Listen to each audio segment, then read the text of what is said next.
I do think it's important to clarify, because we cannot make the assumption that everyone knows what charter schools are. Yeah. And you just said something extremely important, which is, and I should probably always add the prefix, charter schools are public schools. They are public charter schools. The distinction is usually a public district school, but we're all kids with public school students funded by public dollars. The only difference with charter schools is that they're typically privately run. There are nearly 8,000 public charter schools in the United States, serving 3.5 million students. But parents, teachers, and thought leaders have a range of views on their role in public education. What are some of the unique challenges administrators face today when establishing and managing a charter school? Do charter schools spark innovation and improvement in the school system at large, or draw resources away from traditional public schools? Oh, and how much is the public sentiment regarding charter schools based on the politics of the day? This is what I want to know. And today I'm joined by Ian Rowe to find out.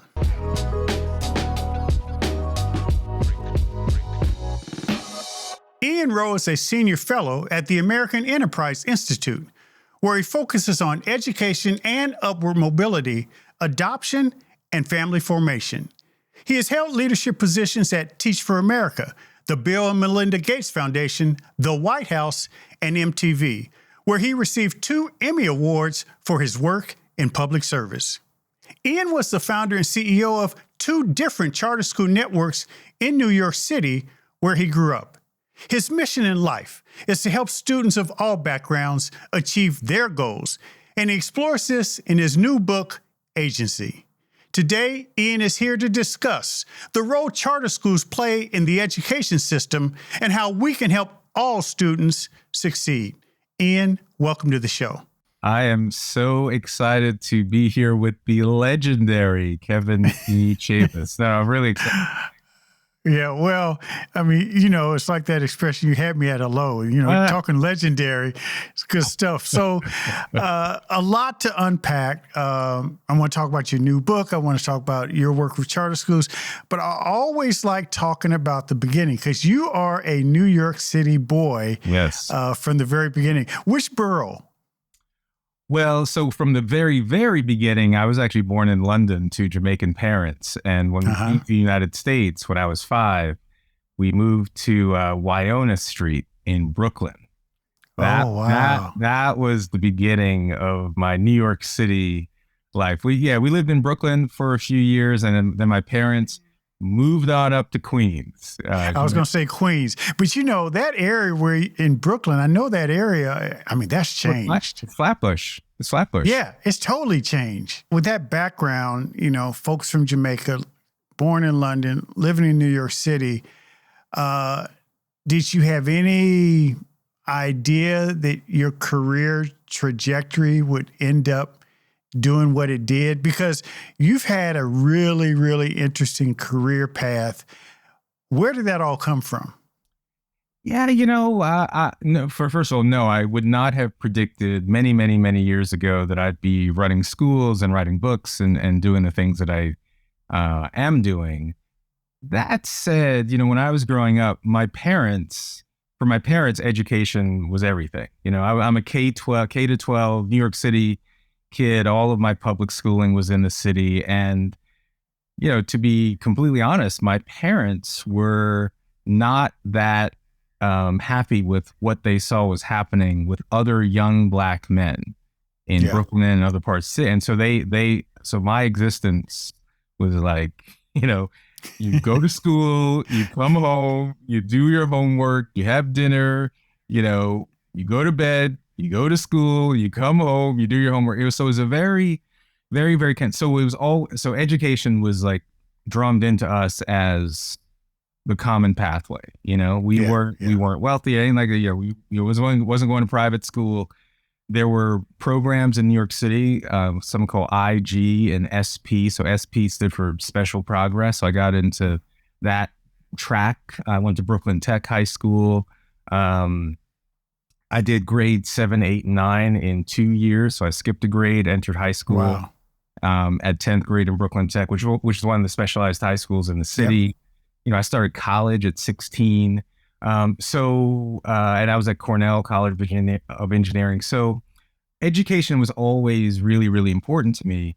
But it wasn't until a few years later that I was mentoring at the elementary school that I went to and a couple of other schools. And I was just interacting with all these kids who were amazing.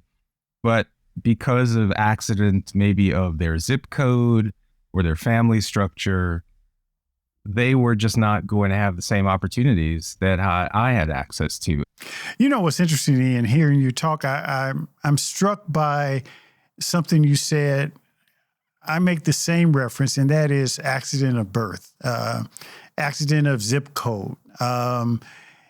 So many children, through no fault of their own, but based on those accidents that are presented to them from the time they enter this world, it means everything. And similar to you, my trajectory came, I was on the DC Council and really, wasn't focused on education, but my trajectory changed when I interacted with young men who were in the DC prison system. And I talked to them, spent time with them, and realized how smart, how bright, how curious many of them were.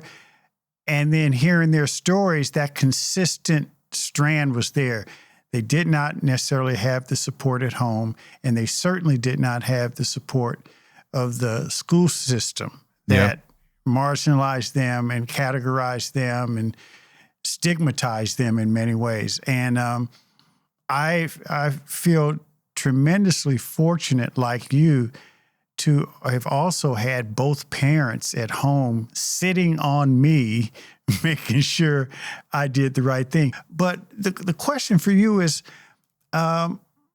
going forward, especially where things are now, and we're going to talk a little bit about your book, how can we make sure we provide that support when the numbers of children, particularly, Black and brown boys with challenges, seem to be growing and at best stagnated? It hadn't gotten better. There's a lot of obsession with failure and all the barriers that exist. But in any study, if you're trying to understand how to sort of replicate upward mobility, you don't always obsess over poverty or people who are not making it. You also have to say, well, for those kids and those young people who've entered young adulthood on a different positive trajectory, what made the difference? So in my observations, now running charter schools for, close to 15 years and working in communities, there have typically been four things that have typically differentiated a young person who's been born into challenging circumstances and yet are rising in ways different than their peer group. And the first is the family that they're from, regardless of the challenges, whether they came from a domestic household with violence, single parenthood, the family they formed was very different. Typically, as they entered young adulthood, they were on their pathway to creating a much stronger family, typically a married two-parent household. That doesn't mean that, any other household won't potentially be successful. But in my observation, the young people who change their trajectory, their decisions around the timing of family formation and the type of family that they formed was the fundamental first big decision. The second observation I've seen is that these young people typically had some kind of personal faith commitment.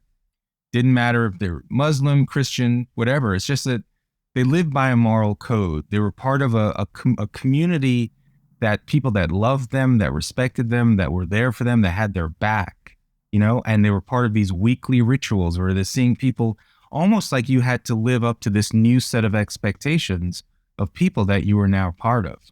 The third element I observe is that typically young people who have been successful, they benefited from some kind of educational freedom or school choice, whether that be a charter school or their parents scrounged for them to go to a really good private school or they went to a suburban school, but somehow the school, they had a great education. And then the last thing I've seen So, typically they formed a strong family, they had a personal faith commitment, they benefited from educational freedom.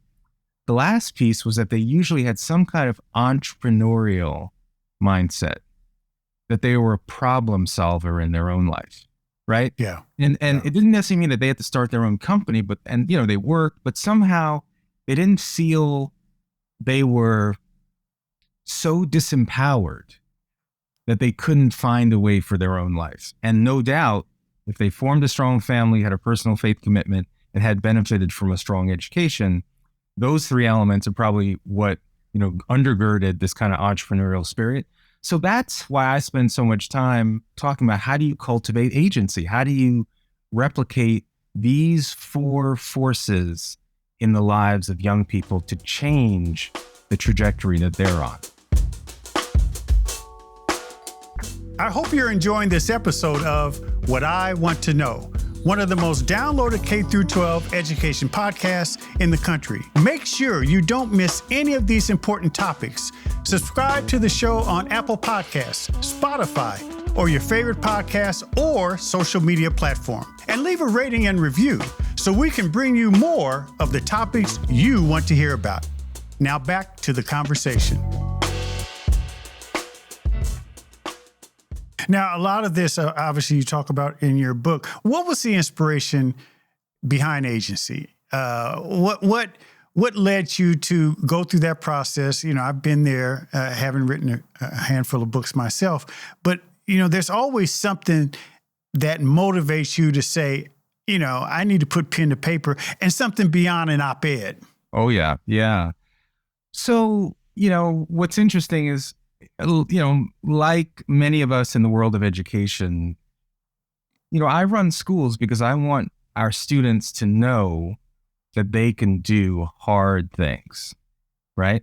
That life is not easy, all the platitudes, but it'll be worth it on the other side.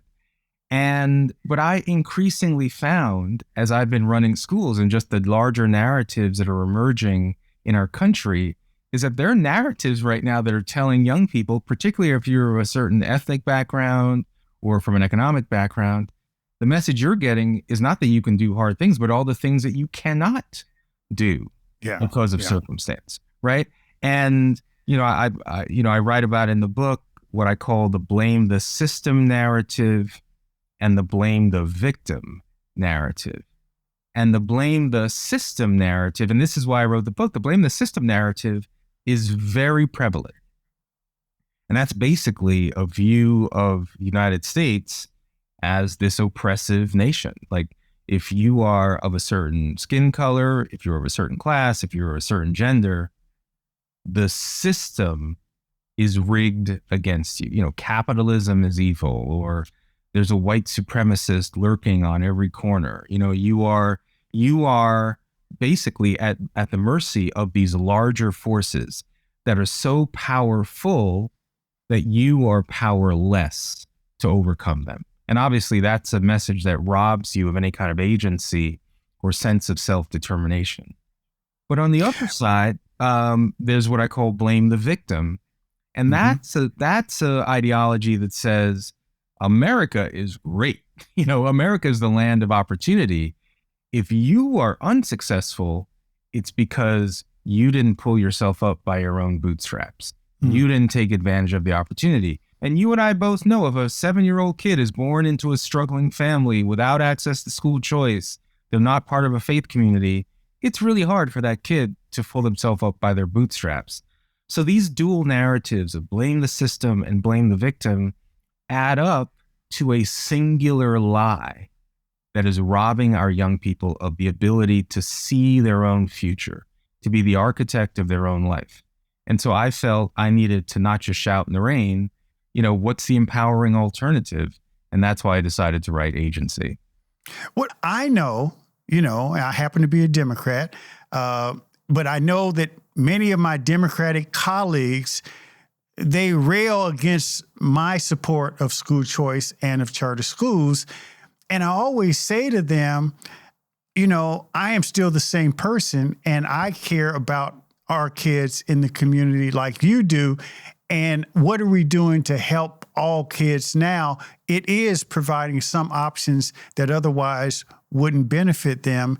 But the politics are so crazy now that if you're not, as you said, if you are not across the board in lockstep with every item on that checklist, then it's almost like you can't have conversations. Well, that's where we find ourselves. I mean, when you ask about the political situation of charter schools, let's just linger on New York just for a second. So Governor Hochul, who just took office just a few days ago, released her initial proposal, the initial budget for next year, and one of her key provisions. Remember that cap that I just said exists? She has proposed and the opposition to this is incredible, but she has proposed. So in New York State, in the entire state, there are 460 available charter schools, right? Or charters to be licensed. But for several years, there's been a regional distribution, meaning that New York City has reached its limit, but the rest of the state has access to hundreds of charters, right? And so she said, well, let's just remove the regional cap, because if there's an entrepreneur in Buffalo, that person should be able to apply for a charter. Literally the day after Governor Hochul proposed this elimination of the cap, the leading Democratic officials in New York held a press conference to say, no, no, no, do not do this, against the wishes of their own constituents, because each one of these leaders represent communities, particularly in low-income areas, where thousands and thousands and thousands of low-income, primarily Black and Hispanic, and increasingly Asian families, all they want is a shot at the American dream. So the politics are tough. The politics are tough. You know, the teachers union obviously plays a role in all this. I mean, we just opened Vertex Partnership Academies, this great new high school in the Bronx. The teachers union sued us to shut us down even before we opened. Thankfully, a New York State Supreme Court judge completely dismissed their case. But it just gives you a sense of, even when you're trying to do the right thing, even when you're trying to create great new charter schools, the level of opposition is significantly high. But guess what? We have agency too. We have resilience. Yeah. So we figure out a way. Let me ask you this on that topic. There are a lot of myths about, the charter school movement. I always have to start off by saying they are public schools, because many people still want to say that they're private schools. And then there's this belief by some that they take money away from the traditional system. Talk about the benefit of charter schools as it relates to the whole educational establishment at large. Yeah, thank you for asking that, because I do think it's important to clarify, because we cannot make the assumption that everyone knows what charter schools are. And you just said something extremely important, which is, and I should probably always add the prefix, charter schools are public schools. They are public charter schools. The distinction is usually a public district school, but we're all kids with public school students funded by public dollars. The only difference with charter schools is that they're typically privately run. So nonprofits, like I'm the CEO of Vertex Partnership Academies, which is a nonprofit organization that runs our International Baccalaureate High School in the Bronx. So charter schools, fundamentally, when we were first created as a sector, 25, 30 years ago, were to essentially create positive alternatives within the public school system. And yes, there are some for-profit charter schools in Michigan, but they're very, very few. And in New York State, they're banned. You can only have nonprofit public charter schools. And so the fundamental offering to a parent, because a parent at the end of the day doesn't actually care about public charter school or public, they don't care. They just want a good school. They just want a good school for their kids, especially in communities where only 7% of kids are graduating from high school ready for college. And so the other distinction of charter schools is that we're typically not unionized. So guess what? We have to compete for talent. We have to pay well. We have to have strong professional development. We have to treat our teachers like the professionals that they are and compete. Well, unfortunately, the teachers union doesn't really like that structure. And so our growth is a threat to the status quo. So fundamentally, public charter schools are part of an ecostructure that facilitates the idea of more educational freedom and more school choice.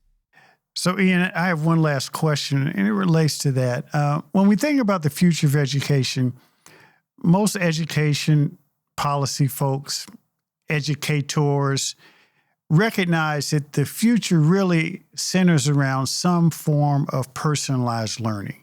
That, we've got to move out of this traditional warehousing of children, but at some point in time, we've got to meet kids where they are, engaged in problem solving, team building, collaboration, focus more on school to career opportunities, give kids more control over their own education journey, and pull away from the stand and deliver teacher lecture format where, the teacher in the future probably play more of a role of a guide as opposed to a content deliverer, since you can Google and get all the content you want. You know that your schools embody this notion of empowering students in their educational journey. How do you see the progression of charter schools in helping us get there? Because, there are many traditional schools that are there, but far too many of other traditional schools are kind of locked in what we've always known. And how do you see us breaking through to this empowerment notion for students in a way that benefits everyone? Yeah, I have an interesting take on this question, and it's partly because I've now run networks pre-K through 12. Yes. So I have a different perspective on what happens pre-K through 8 versus grade 12. So for example, Vertex Partnership Academies is this new international baccalaureate high school that we've just created in the Bronx, and it's a world-class curriculum. But what'll be interesting for our students is that at the end of 10th grade, they will be able to choose either what's called the IB diploma pathway or the IB careers pathway.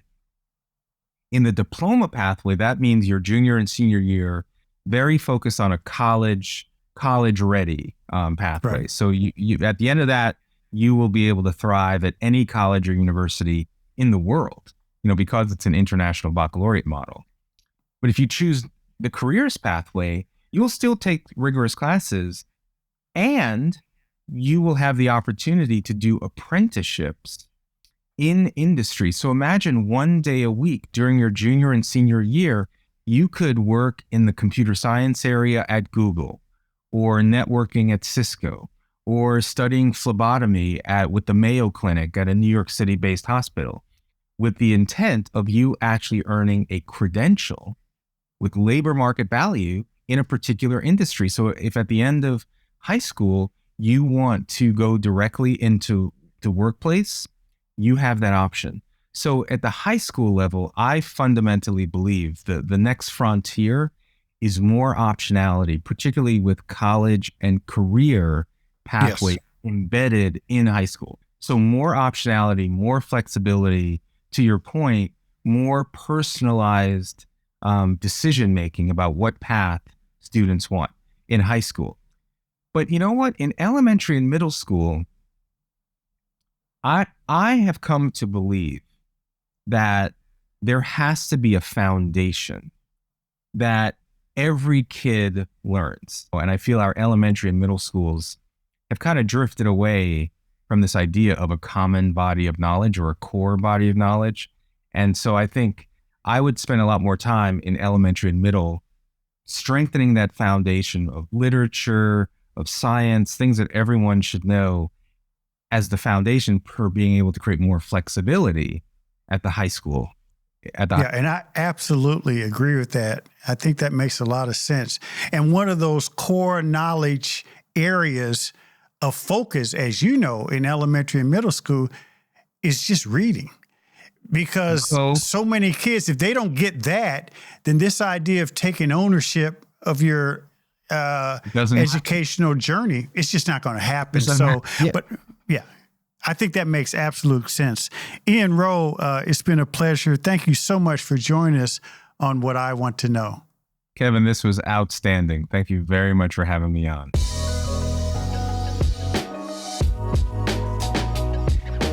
Thanks for listening to What I Want to Know. Be sure to follow and subscribe to the show on Apple Podcasts, Spotify, or your favorite podcast app, so you can explore other episodes and dive into our discussions on the future of education. And write a review of the show.